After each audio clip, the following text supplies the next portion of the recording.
Today we're showing you a 2013 John Deere 3032E tractor. It's a four-wheel drive tractor with a John Deere 305 front end loader. Tractor has 31 horsepower. It has a pre-emission Yanmar diesel engine. So there's none of the DPF regen, none of that on this tractor.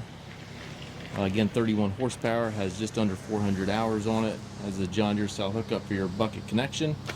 You have a dent in the top of the bucket there, but overall the bucket is in good shape. The tractor itself is in really nice shape. The paint's in good shape. Tires are good. It's got the hydrostatic transmission. Two pedals there, one for forward, one for reverse, and then two ranges left of the seat there. It does have dual rear remotes, which is kind of hard to find on these little tractors.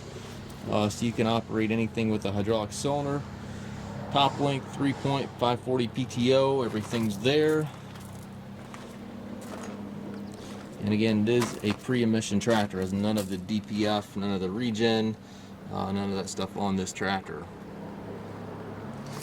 We do take trades. We also offer low rate financing for qualified customers. We also can arrange shipping anywhere here within the US.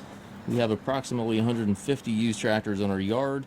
If you have any questions regarding this tractor or any of our other used items, please contact us at masttractor.com.